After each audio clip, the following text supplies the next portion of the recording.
Oh my, relationships. They possess so much possibility and danger. Powerful, powerful things. There's no place quite like what happens when you start entering a relationship. It's like entering a new planet. What's going to happen here? We really hope to give you a template, a way of understanding what's going on, to really see the extraordinary purpose of what relationships hold, if they are viewed and dealt with properly. But I want to tell you a little story first before we do. But 10 years into my career as a family therapist and a couples counselor, I was kind of known, I worked for social services, and I was kind of known as the guy the therapist that could work out any kind of deal for the most difficult couples of all. I kind of took it on as a challenge. That we could figure out the compromise, we could figure out the working arrangement, we could figure out an understanding so that they can function properly. And I got a call from this woman, who was obviously the CEO of the relationship, and she called me up and she said, I hear you know how to deal with difficult couples. Well, I am part of a difficult couple. She says, I have been dating this guy for 2 years, and we discussed marriage. And I think I'd like to marry him, but we have 100 issues. I said, 100. I kind of laughed, thinking it was a bit of an exact. No, she said, we have 100. I've itemized them all. Really? Okay. I said, normally I don't do long-term work. But let's take a look. Come on in. We'll come into my office and we'll take a look at this. So she came in, and this is before you had your home printers and everything else. She had to really work hard to make this happen. She actually had printed off a large poster of the 100 issues with little boxes beside each one. Right? And we put it up on the wall. Kind of like Olivia's poster, right? Yeah. And, and I looked at them and I said, my, oh my, we have some doozies here. This is going to take some time. But I'm up for it. Let's go for it. And so, but I said, this is probably going to take a year. So we brought out our calendars and we wrote in 11 o'clock Thursday. I remember very well. Every week for them, most weeks for the whole year. So they started coming in, and I accepted the challenge, and we started addressing them one by one, knocking them off, ticking them off, ticking them off. Every time they came in the office, I'd put the poster back up on the wall as our centerpiece. And we got to the bottom after about 8 months.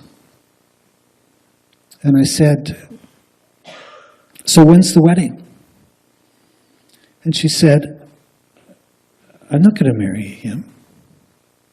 I said, I don't understand. We had this, what are we doing? We had this list and we're through. She says, I will not marry a man that wears socks like that. True story.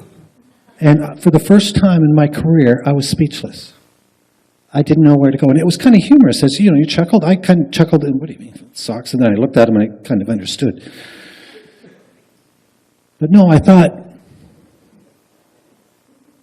we could have 200, 300, 400, 500 issues. There will always be something. We're going to the socks now?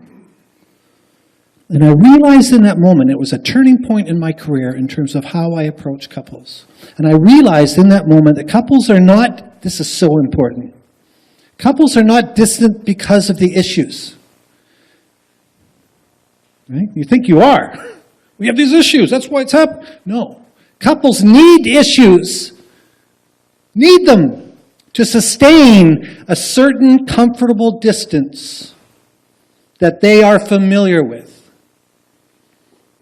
Anything too close is like no man's land. Anything too far away is scary. So there's a way of organizing a relationship unconsciously to sustain a certain distance, and we are completely convinced that these issues are the cause of it, and they're not. And we're going to do a little illustration for you that we're going to return to as we move through tonight as well.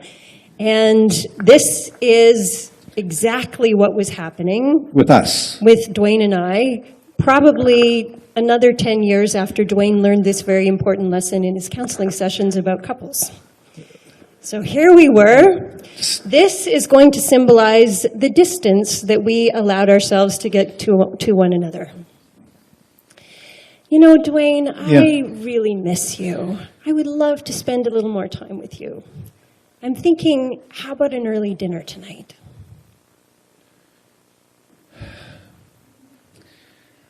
You know, I mentioned to you yesterday that I play tennis on Tuesday nights. Did you forget, or?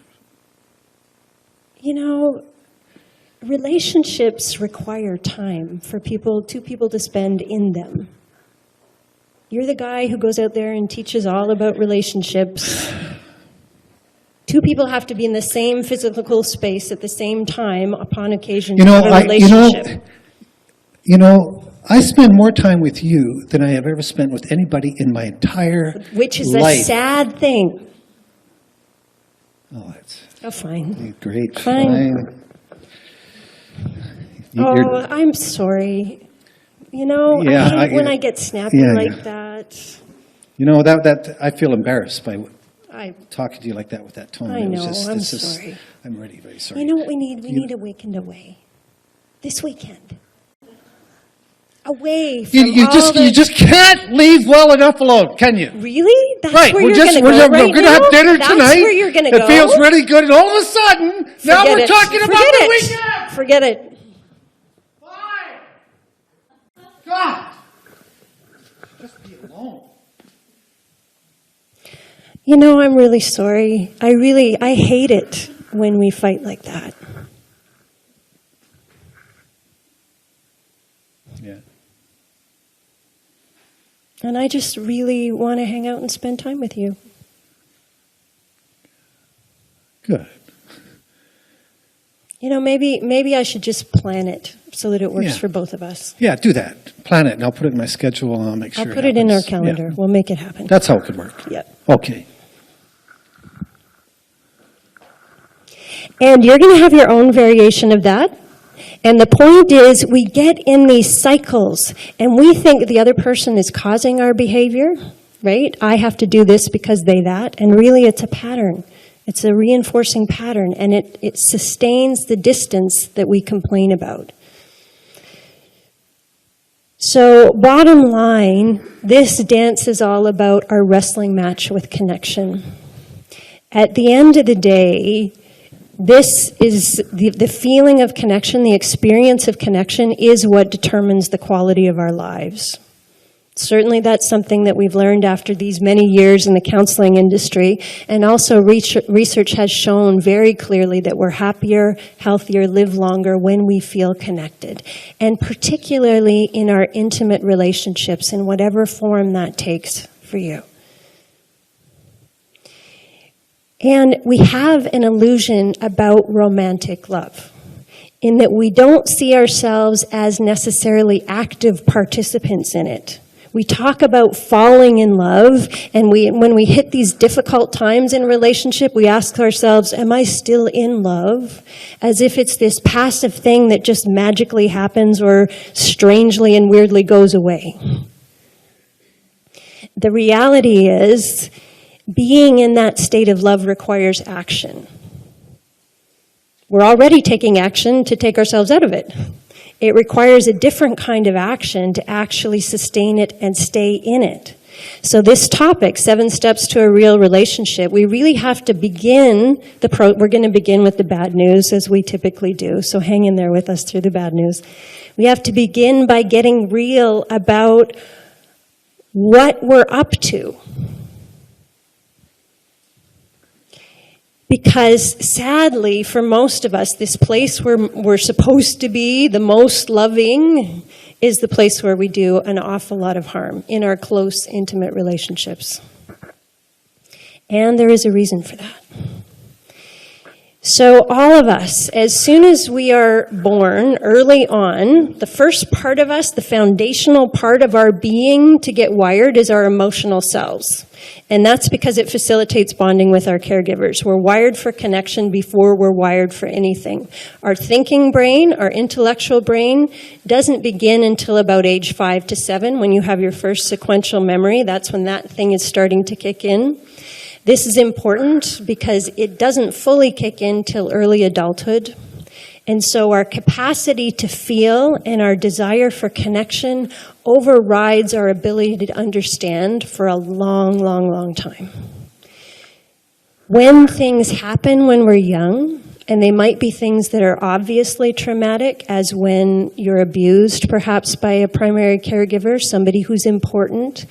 It might be something a lot more subtle, as when some part of you isn't seen or heard or validated. We don't have the ability to reason it out, so it happens, we feel disconnected, we're terrified. Because it feels like our survival's at stake. What's wrong? What have I done? And we make it mean something about ourselves. We create what we call the basement. It's like an emotional holding place within our being where we have all of these mistaken beliefs about self. This happened because I'm unlovable. This happened because I'm flawed. Often when we give these talks, we give you quite in-depth examples from each of our perspectives about how this worked for us. You're going to get the Coles Notes version tonight because we want to spend more time on the second part. For me, certainly my basement has a strong theme of not belonging. I was the kid on the school ground who was always kind of never quite fit in, and often randomly booted out of my peer group for reasons I could not understand. So certainly I ended up feeling like who I am isn't good enough. I'm not lovable. I'm not worthy. And my short story is, my father was a classic binge-drinking Irish alcoholic, and when he drank, horrible things happened in our household. I was the only son. I had 3 sisters, and I felt like we were the shame of the neighborhood. I was ashamed to bring people home to our home because I never knew what was actually going to happen. But as the only son, in the real short Coles Notes, men are bad, and I'm becoming one. Men are disappointments. Men are failures. Men are dangerous, and I'm becoming one. I am the son of him. And that wasn't just a suspicion of self. That was, I think that's a kind word, suspicion, as if there's a question. It was a conviction of self that was, in fact, who I was underneath it all, and that I had to hide at all costs. And it's important when we're talking about this basement to understand that it happens because of a moment of disconnection, not necessarily because of the severity of the trauma, but because of the disconnection. Humans can actually survive really intense traumatic situations if they are supported and feel connected throughout.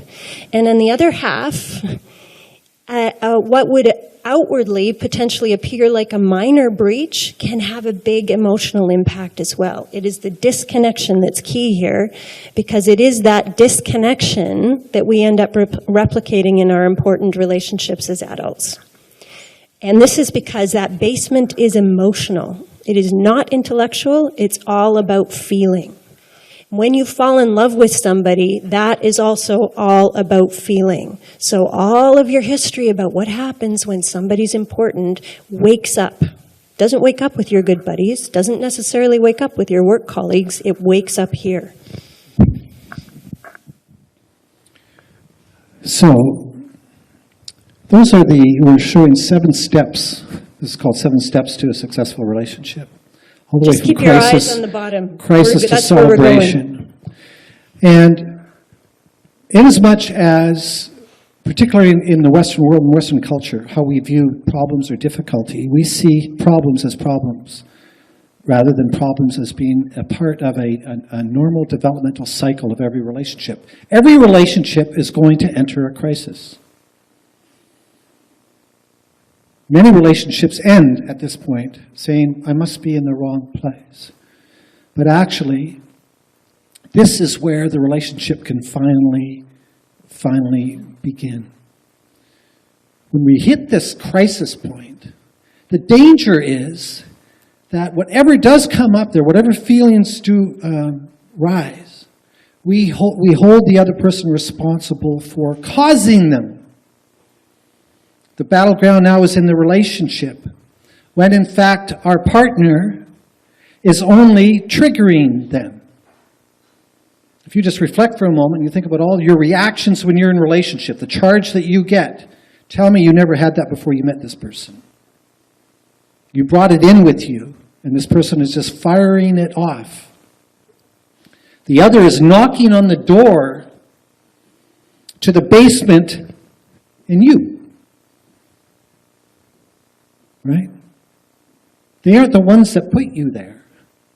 They're the ones that are getting close to you there. And this is where the action is. Nothing in this world will draw attention to what you need to look at more than relationship. And yet few of us actually do. This is where it's like a poultice. You know what a poultice is? You have the old remedy for an infection on your arm. You get some herbs and do a wrap around the infection. The poultice would draw out the poison. So in many ways, that's what relationships are.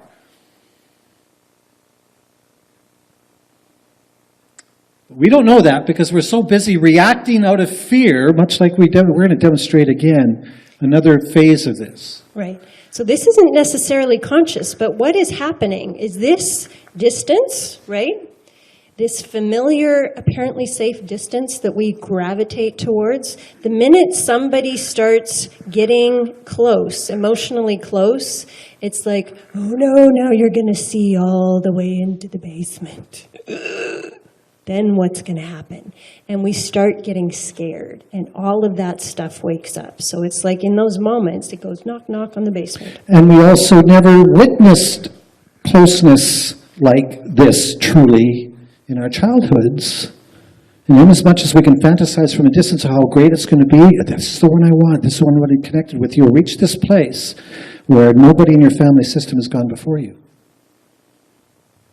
And out comes the toolkit of what you learned, your survival skills from your parents and whoever else, about how they made sure that this territory was never entered, and it is so scary. So, here's what's going on under the surface. You know, I really miss you. How about doing an early dinner tonight? I would love to just hang out and spend time with you.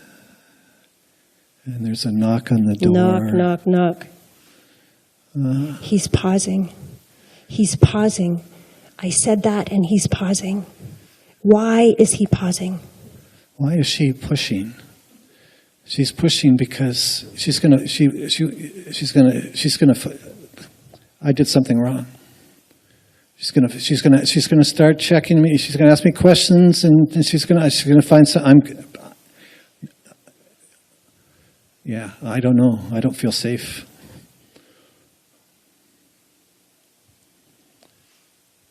Your response now. Yeah. Oh, my cover.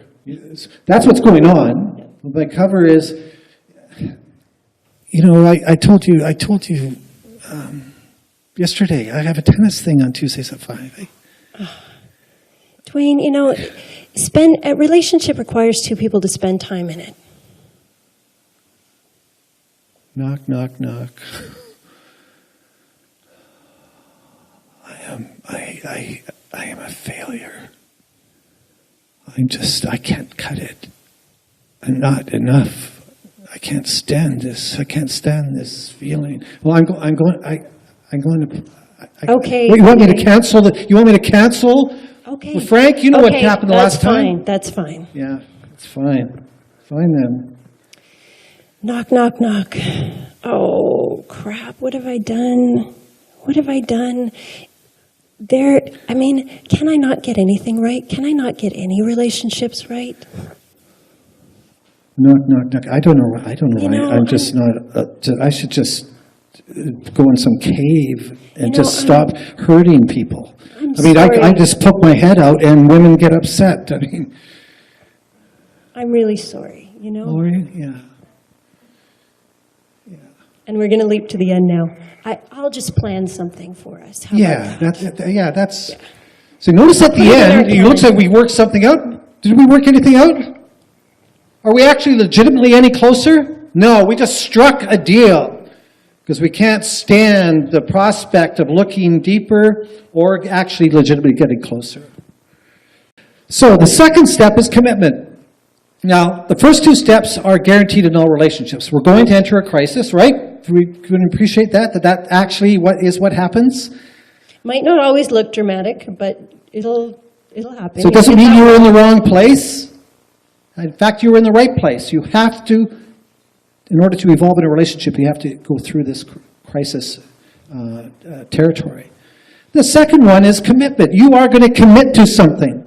You can either commit to a healthy relationship or commit to honoring the system you come from and treat relationship like you know how to treat relationship and go into strategy and defense and mask and acting in or acting out.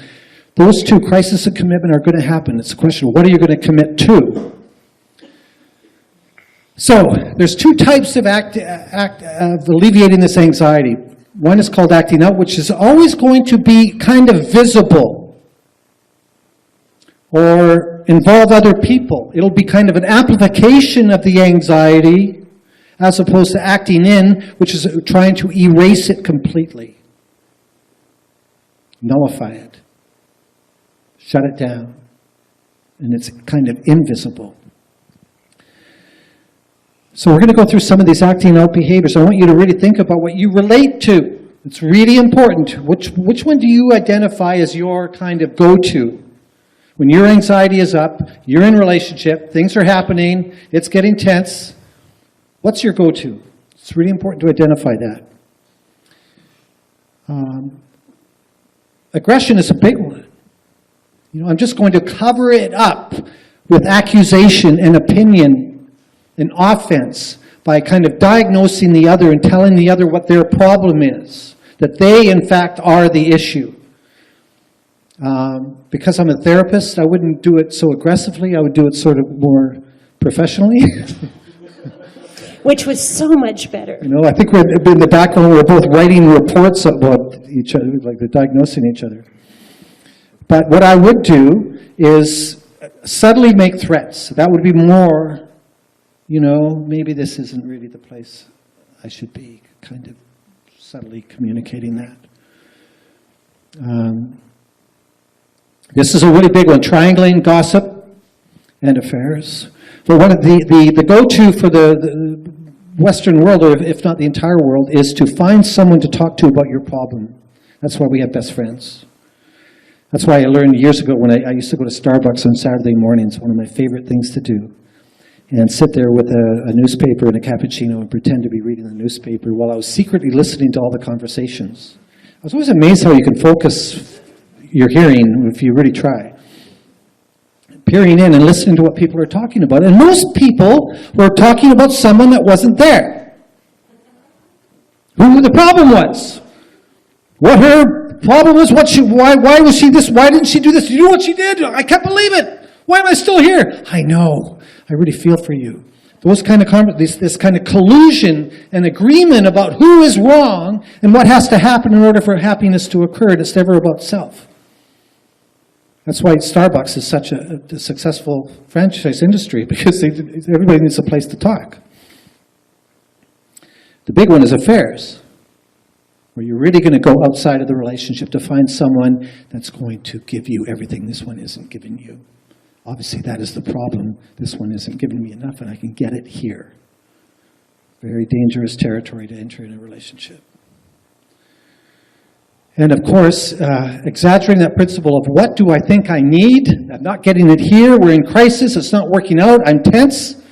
I think I'll just look for it in sex. I'll have an addiction towards this is where it's going to happen. Sex will become very, very complex activity as it becomes the vehicle for the place where somebody feels like they're going to feel their self-worth in a relationship. Or gambling, obviously, going for something, going for the big hit, or shopping, instant gratification. I'm going to get it now, and it could become addictive. and out of hand very easily. This one, over-functioning, needs a little bit of definition. If every relationship adds up to 100%, the healthy position to take is that you do 100% of your 50. Over-functioners are leaning towards 80 or 90. When don't worry, I'll plan it for us. I'll put it in the calendar. That's called over-functioning. I'll take care of everything. And sometimes it looks lovely. It's caretaking. It's helpful. Over-functioners are very helpful. We're very helpful. Sometimes it is overtly controlling as well, right? We got the schedule that everybody adheres to. The whiteboard, right? The whiteboard. And on the other end, acting in has less to do with behaviors that impact others and more to do with turning things in on yourself to cut the uncomfortable feelings off, to numb yourself in some way. And so on the other end of the spectrum, here we have self-aggression, where the anger is turned inward, and that can often manifest as depression, which in its worst case, if that goes too far, can also lead to suicide. We have different means of escape through fantasy, whether that be through porn, internet, television, romance books, right? Living your life in a escape world as opposed to your real life, real here and now life. And addictions are in this column as well, because the ones that are about substance or food, that are about killing the pain, are acting in. Often substance addictions also turn into acting out, but the intention first and foremost is to cut off the uncomfortable feeling, get rid of it. And under-functioning, so this is my other one, from threatening to under-functioning, that if once I get to that place where I sense I'm going to be found out, I'm a failure, it's going to be pointed out to me, I'm not enough and can't stand that feeling, I will distance. And I'll only put into the relationship as much as is absolutely minimally necessary. Just enough to not give enough cause for the relationship to end, but not too much that I am exposed. So I'll just minimally attend to tasks, just enough in communicating the message that I am here, but don't push me too hard. Hiding out, cut off. And couples can do this together too, in a way, protecting their own anxiety together by cocooning. Right? Setting up a way of being, much like we did at the very end there, that she's going to be planning. I said, that's fine, I'll put it in my calendar. That you'll come to an arrangement and rules in the relationship that are such that neither person is ever triggered about anything. And then it becomes you and the world. We are cocooning away from, we're not even going to enter the world, it's just going to be you and me. That's all that exists, but it's never going to enter any territory beyond what the agreement is about how you're going to rescue each other.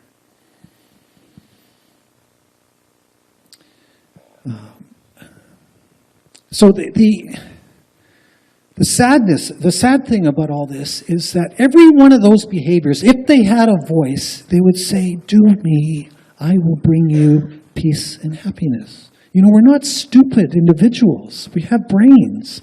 We don't take these behaviors on just because. They hold a promise. This will help you. Dwayne, all you have to do is just avoid contact, just stay safe, to avoid criticism. That's all you have to do is just kind of tiptoe around. And Catherine, you just got to work your ass off and take care of everything. Because if you make yourself really necessary and essential in somebody's life, it's going to be okay. You'll feel important. So go ahead, make yourself really, really necessary. It doesn't work. Not one of those behaviors have ever delivered what they promise. They don't work. All they do is bring back to you the very thing they promised to take you away from. The more the time goes by in the relationship, the more you default to those acting in or acting out behaviors, the more they refuel the very crisis you're trying to get away from. And the crisis gets bigger and bigger and bigger and more intense. Like if you knew that, the problem is when you get to the crisis, you still think, well, it's just worse because she's worse or he's worse. You don't realize that you have been contributing to the very thing you're trying to get rid of by your own very behavior. It's such a stellar moment when you come to realize, have that revelation, that maybe you are first cause of your own state all of the time, that you have many options on how to deal with that crisis. And when couples will so often explain the dilemma by what the other person is doing, right? I have to do this because they that. I only do this because they do this. And the reality is, hopefully what we can see is that this is a cycle. It is a pattern. Two people are doing this dance together, and each person is contributing their own unique steps in that dance. And it escalates because we keep doing the pattern over and over and over again. And over time, it gets more and more tense and more fraught. And we turn to more and more of those behaviors. And then you land in Dwayne and Catherine's counseling office. Because something has happened where somebody has finally had enough. Yeah. Right? It goes around and around, or you break up. Around and around and around and around and around. And we never get to the root of the actual dilemma. So in this particular dance step that Dwayne and I ended up doing, it was a very patterned thing of me, I'm the pursuer in the relationship. There's usually a pursuer and a distancer pursuer. Wanting connection, wanting time, approaching Dwayne, him avoiding, me getting passive-aggressive and upset, him getting far more, I don't know if you've noticed, he's louder than me. Him getting far more loud about his upset, then I run away and cut off in distance. Then I feel, oh no, he's going to be gone. And then I overfunction and I come back and I cheerlead and I plan, and away the whole thing goes again. And couples will have they won't even know, if you ask what are the rules in this relationship, they won't even be able to tell you, but they both live by it. Yes. Meaning, unconsciously, I could count on her not being able to handle her anxiety as long as I can handle mine. That she will eventually, the other overfunctioners are going to kick in. They just can't stand it. And the other one, the underfunctioner, could be accused of abusing this privilege. But it's not conscious, it's all unconscious. And you have an agreement that you don't even know, but you're living by. So this finally reached a critical point 5 years into the beginning of our committed relationship. After we finished dating and moved in together and did all of that. About 5 years, we went around and around and around that cycle. Until one day, we did the little dance. I really miss you. I would love if you could get home for an early dinner tonight.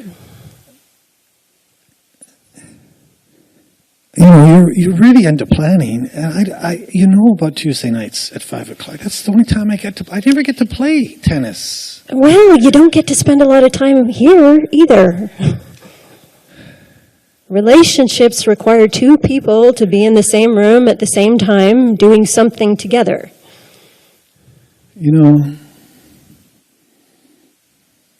Catherine, maybe this just isn't working out. And that moment, that threat happened as our cycle escalated over and over and over again. And that moment was the one that really did it to me. That went all the way into the basement. Oh no, I really am not good enough. What do I have to do to make it okay? What do I have to do to make it better? And I didn't say that to legitimately end the relationship. I said that because I unconsciously know it works.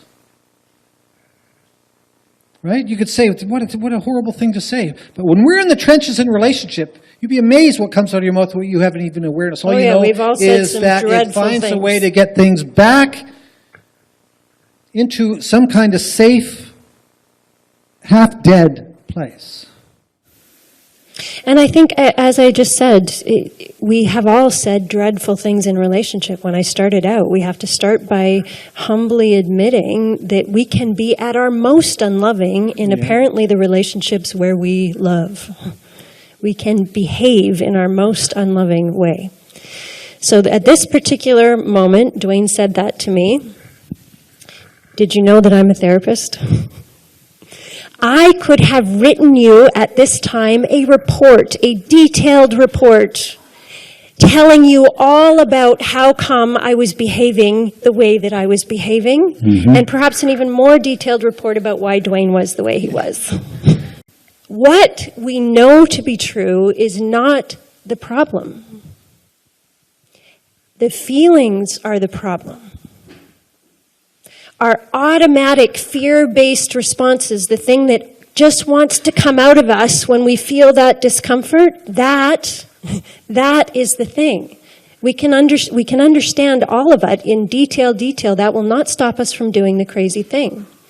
So for the very first time in my life up to that point, when he said that, I didn't do the crazy, oh, I'm so sorry, let me figure it out. I didn't do the crazy overfunctioning thing. Instead, I just stopped and I walked away. And I had a shocking revelation. I didn't overfunction. I had a shocking revelation about overfunctioning, which is it does not work. It does not work. I wanted to feel chosen, important, wanted for who I am. Overfunctioners make themselves necessary.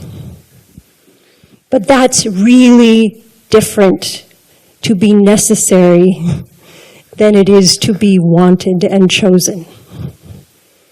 They are not the same, I said to myself in shock and horror. This strategy will never make me feel wanted and chosen. Crap. So I had that realization and I thought, what am I doing? What am I doing? Because I know better. And I came to Dwayne and I said, I love you. I really want this relationship to work. And the next time you say to me that you think it's not working, I will believe you. Basically, I resigned from overfunctioning.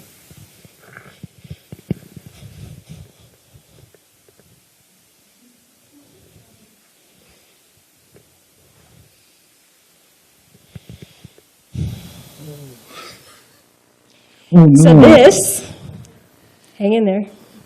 This is called containment. And this is our step in the new direction. What that means is don't do the crazy thing. Don't do the crazy behavior.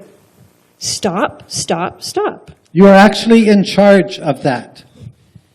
You are in charge of activating the crazy behavior.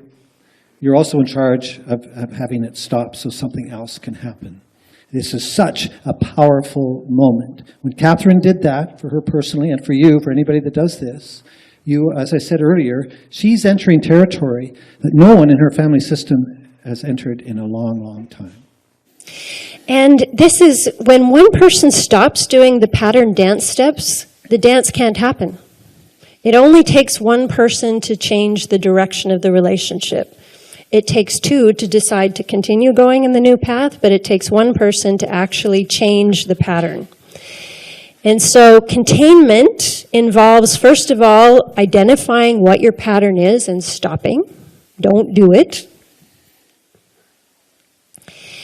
It means fundamentally adopting a position where I am 100% responsible for my own psychological, emotional well-being, period.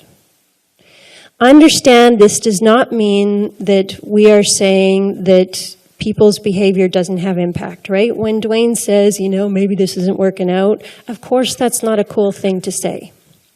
But how I respond is always entirely up to me. regardless of what he does. And the feeling that is activated in that moment has been around way before he ever entered my life. It's not his, he didn't do that. He's knocking on the door to that basement, but he isn't the one who put me there. It involves the concept that my opinion of my partner is none of their business. This is a really hard one for a lot of people to swallow because you think, I'm in a relationship with you, we're married or whatever. My opinion, you ought to listen to. Of you. Yeah. These are my opinions. And if you love me, you would listen to them. You are the last person on planet Earth that should be voicing an opinion about who the other is or what they're up to. You have no objectivity. All your basement, there's craziness going down in your basement. There's a mob screaming and yelling and fighting and people and guards and swords and guns going off, and you're going to have an opinion? The opinion is never, when that anxiety is up and you have that kind of opinion, it is never there to actually help. It's only there to be right. Now, in a calm moment, and your partner asks your opinion, you're allowed. But outside of that, no. The key to all of it is feel it rather than react out of your pattern behaviors to try and make the feeling go away. And here, we often talk about this as being sit in your anxiety, meaning let yourself actually feel the feelings. Let them be there. It is so important, not just for our relationships' well-being, but for our own personal development, that we learn how to have a capacity to feel uncomfortable without doing anything about it. Truly, if you think about the times in your life where you have made your worst decisions, it's in the middle of a moment of intense discomfort. Guaranteed. Did you notice he turned towards her? That's me. Oh. I'm not done yet, though, Dwayne. No, I know that. Just letting you know. That I was trying to come out of under-functioning. Well, that's good. I applaud that. Poke my head out. That was good. By the way, I wasn't finished. We're on containment right now, Dwayne. I did it again! Containment is where we're Right, on. I got to... Yeah. Shh. And that capacity to feel. Romantic relationships are all about feeling. That is the foundation for them. And our ability to feel, all the emotions that we feel run along the same networks.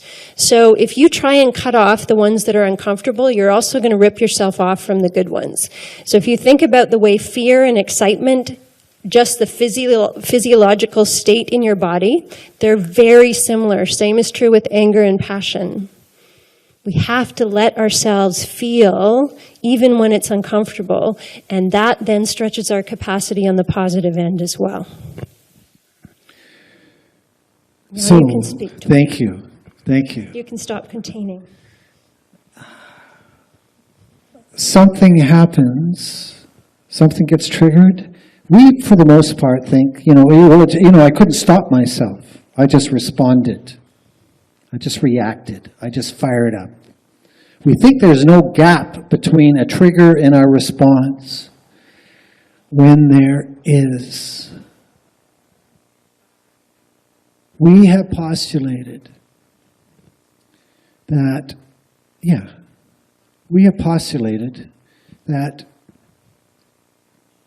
it only takes 15 minutes to change the course of your life. Not change your life entirely, that's work.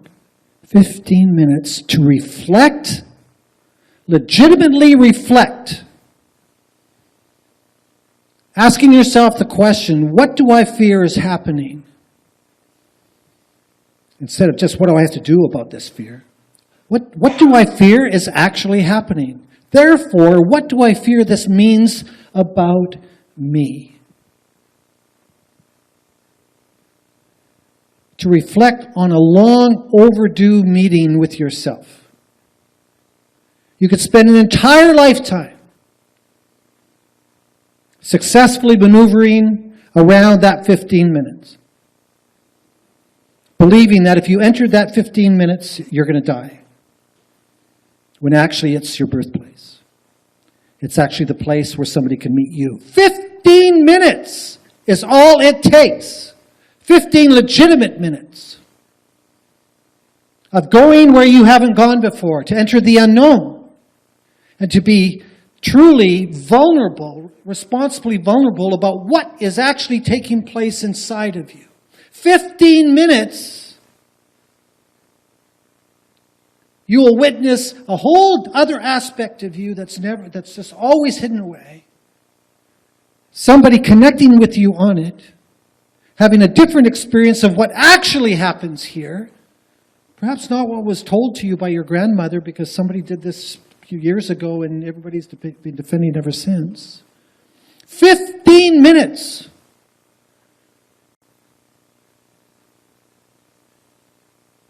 To go somewhere else. Oh yes, I forgot this. And as much as am I passionate about the 15 minutes? Okay. It took me 2 days to get that 15 minutes. After she said that, the next time you say that, I'm going to believe you. I didn't take 15 minutes and come back. I took 2 days to find my 15 minutes, because for 2 days, I think I was secretly waiting for her. The rules in the relationship, right? She can't stand this. She's going to come back to being a nice Presbyterian girl. No, she just hung on to herself. She stayed in her anxiety, hung on to herself. So I waited 2 days, and it didn't happen. So I finally realized. I started reflecting.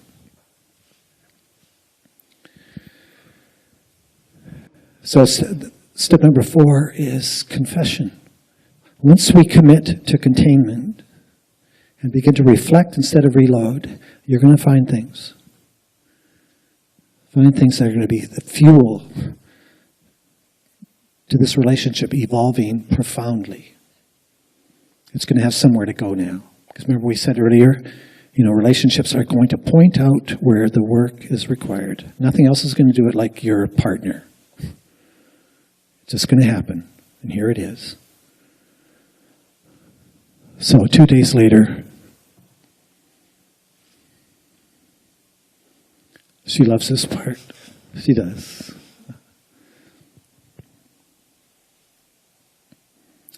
I am sorry.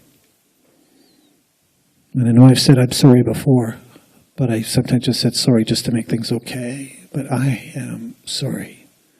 Every time you invite me home and want to spend time, I have to revisit the home I came from. And bad things happen there. Getting too close scares me. I feel like I'm going to be like my dad. I'm just not enough. I just made it up that it's not, it's just,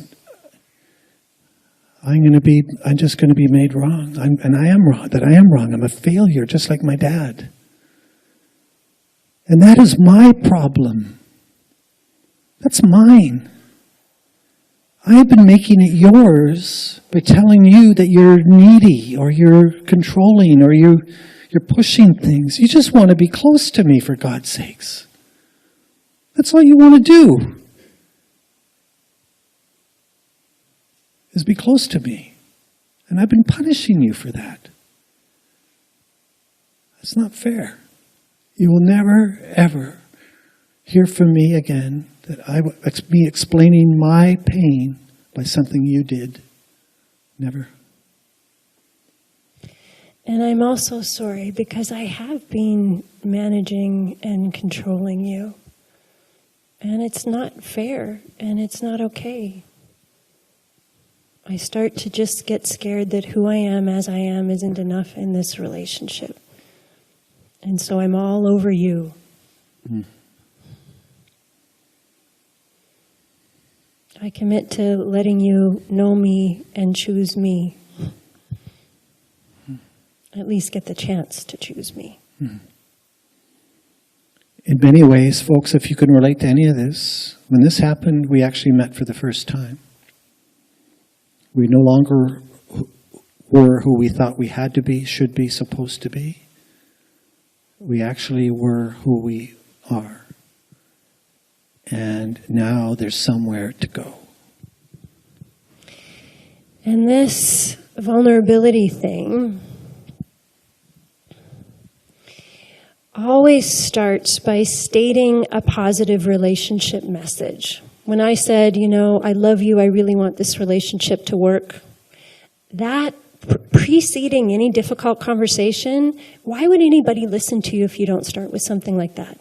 And too often we withhold that till the end, right? I'm only going to tell you I love you if this works out okay. You got to start that way. We also have to be willing to be wrong. Doesn't mean you are. But again, if you don't enter willing to be wrong, there's no conversation that's going to happen. Nothing new is going to happen. Ask yourself when you enter one of these different, we're going to have a talk. You go into the talk, you think you know everything. Right? Just feel so sure of you know what the problem is. You don't know, we hardly know anything at all. Yeah.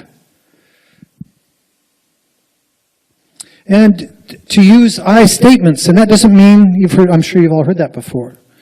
But this could be misinterpreted sometimes. If I say, I feel like you are an idiot. That's not an I statement. That's not an I statement, right? You ask yourself, what is the focus of the communication? Is it about self or about other? A true I statement it's going to be a comment about self. And be accountable. In the middle of all these things that get fired off, if there's nothing else you can say after you've declared your intent, I want this relationship to work. First of all, a lot of us don't tell that intent at the beginning. We reserve it to the end. If everything works out, I'll let the person know how much I care about them. But until then, no. Declare that intent and be accountable for what you did in the interim. When this happens, I distance. I cut off.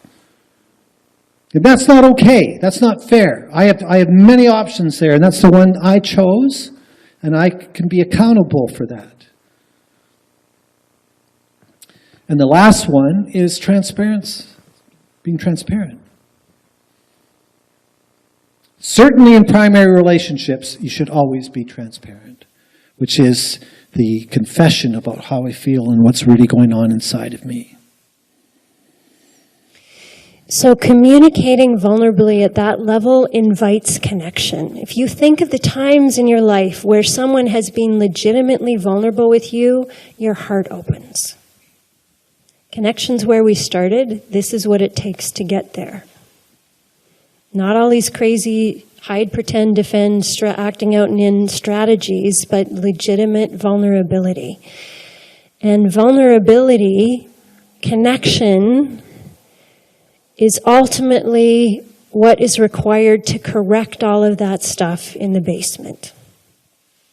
Again, this isn't a thought problem, this is a feeling problem. When you're brave enough to be vulnerable with someone and telling them about your tender place in the basement, these places where you have fears about being unlovable or not good enough, and you're actually letting themselves see you there, and you look into their eyes and you see compassion and understanding and love, that changes how you feel about yourself. Literally, it pulls you out of the basement back into life. It happened in a moment of disconnection. You are now coming out of the abasement and connecting again. And that feeling of connection is the correction for all of that crazy stuff. That is the essential experience of our awakening workshop as well. If Dwayne and I and our facilitators have any skill, it is in helping people become vulnerable. Because often those behaviors that just want to kick in so quickly, we're not even necessarily aware of what's going on in our basement. We run away from it so fast. Everyone in the awakening has their 15 minutes. That's a whole new thing for me, this 15 minutes! You like that? Everyone will have their 15 minutes. Some people will get 30. But that is the window. Everybody has You may not know about what we've told you tonight completely, that possibility exists for you as well. How much of your life have you spent avoiding that 15 minutes? Imagine actually walking through it and entering a brave new world. So this can happen. This is the true nature of two people that are engaged in this kind of process together. This is what is lying underneath, not to be created, but to actually to be remembered. That this is our natural state. Anything other than this is not our natural state. That every relationship, the more intense it becomes, the more anxious it becomes, it's a sign of the equal and opposite possibility of what can be healed here. It is drawing your attention to something. And it's not just the exit door. It's another door to your basement where you can do some major renovation work because it's been driving your life. And it doesn't have to drive your life like that any longer.